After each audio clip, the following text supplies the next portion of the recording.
ज्ञान गंगा गीता चैनल में आप सभी का स्वागत है। आज की कथा नवरात्रि का 8वां दिन माँ महागौरी। प्रथमं शैलपुत्रे च द्वितीयं ब्रह्मचारिणी तृतीयं चंद्रघंटेति कूष्मांडेति चतुर्थकं पंचमं स्कंदमातेति षष्ठं कात्यायनीति च सप्तमं कालरात्रीति महागौरीति चाष्टमं नवमं सिद्धिदात्री च नौ दुर्गाः प्रकीर्तिताः। उक्तन्नेतानि नामानि ब्रह्मणैव महात्मना। 9 दिन माँ दुर्गा की पूजा व उपासना के दिन होते हैं। पौराणिक मान्यता के अनुसार नवरात्रि के 9 दिनों तक देवी दुर्गा की पूजा आराधना का विधान है। नवरात्र के दौरान 9 दुर्गा के इन बीज मंत्रों की प्रतिदिन देवी के दिनों के अनुसार मंत्र जाप करने से मनोरथ सिद्धि होती है। 9 देवियों के दैनिक पूजा के बीज मंत्र। शैलपुत्री ह्रीं शिवायै। पहला शैलपुत्री ह्रीं शिवायै नमः। दूसरा ब्रह्मचारिणी ह्रीं श्रीं अंबिकायै नमः। तीसरा चंद्रघंटा ऐं श्रीं शक्तयै नमः। चौथा कूष्मांडा ऐं ह्रीं देव्यै नमः। ऐं ह्रीं देव्यै नमः। पांचवा स्कंदमाता ह्रीं क्लीं स्वामिन्यै नमः। छठवां कात्यायनी क्लीं श्री त्रिनेत्रायै नमः। सातवां कालरात्रि क्लीं ऐं श्रीं कालिकायै नमः। आठवां महागौरी श्री क्लीं ह्रीं वरदायै नमः। नौवां सिद्धिदात्री ह्रीं क्लीं ऐं सिद्धये नमः। माँ दुर्गा जी की 8वीं शक्ति का नाम महागौरी है। दुर्गा पूजा के 8वें दिन महागौरी की उपासना का विधान है। नवरात्रि में 8वें दिन महागौरी शक्ति की पूजा की जाती है। नाम से प्रकट है कि इनका रूप पूर्णतः गौर वर्ण है। इनकी उपमा शंख, चंद्र और कुंद के फूल से दी गई है।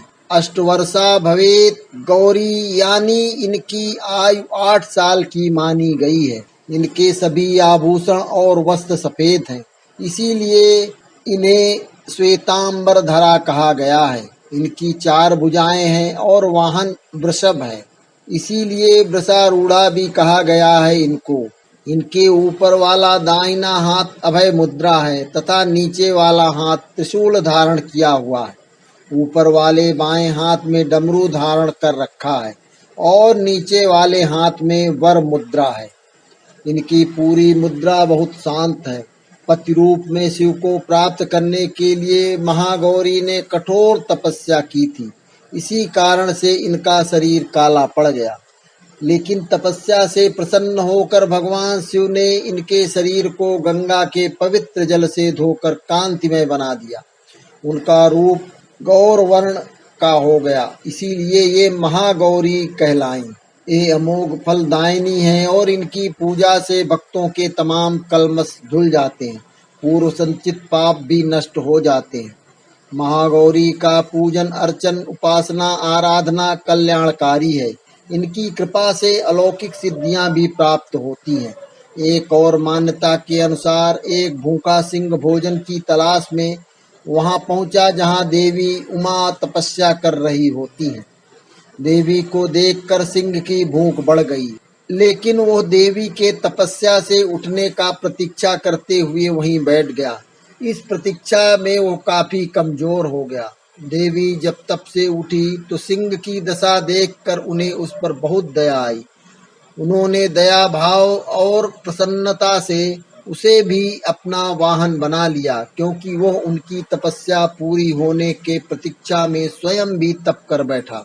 कहते हैं जो स्त्री माँ की पूजा भक्ति भाव सहित करती हैं, उनके सुहाग की रक्षा देवी स्वयं करती हैं।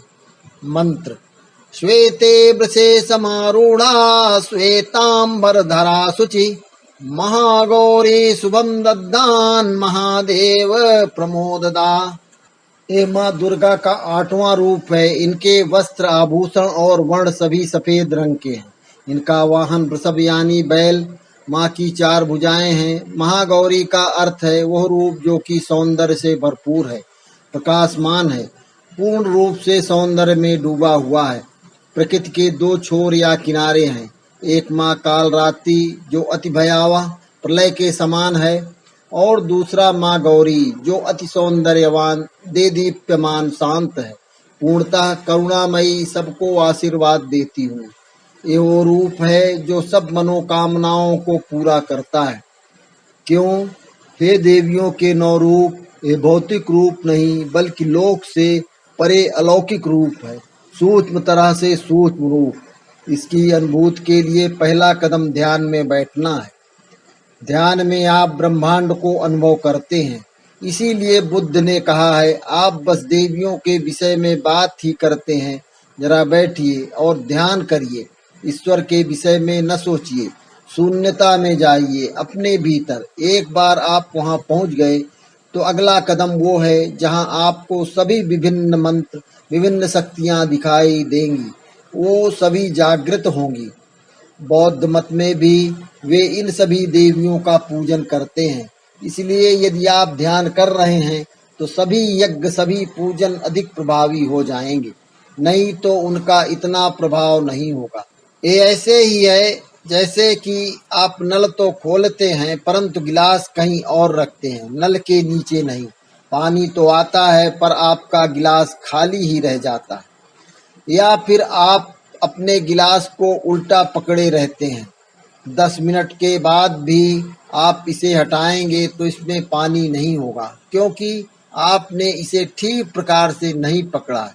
सभी पूजा ध्यान के साथ शुरू होती है और हजारों वर्षों से इसी परंपरा या प्रथा का अनुसरण किया जाता है। ऐसा पवित्र आत्मा के सभी विविध तत्वों को जागृत करने के लिए, उनका आवाहन करने के लिए किया जाता है। हमारे भीतर एक आत्मा है। उस आत्मा की कई विविधताएं हैं, जिनके कई नाम, कई सूक्ष्म रूप हैं, और नवरात्र इन्हीं सब से जुड़ी है। इन सभी तत्वों का इस धरती पर आवाहन, जागरण और पूजन करना, यही नवरात्रि पर्व का ध्येय है। माँ महागौरी की पूजा में कौन से मंत्र का जाप करें? ओम ऐं ह्रीं क्लीं महागौर्यै नमः के जाप से आप माँ दुर्गा के 8वें स्वरूप माँ महागौरी की पूजा कर सकते हैं। ऐसा माना जाता है कि माँ महागौरी को गुलाबी रंग बहुत भाता है, तो आप गुलाबी रंग के वस्त्र धारण कर उनकी पूजा कर सकते हैं।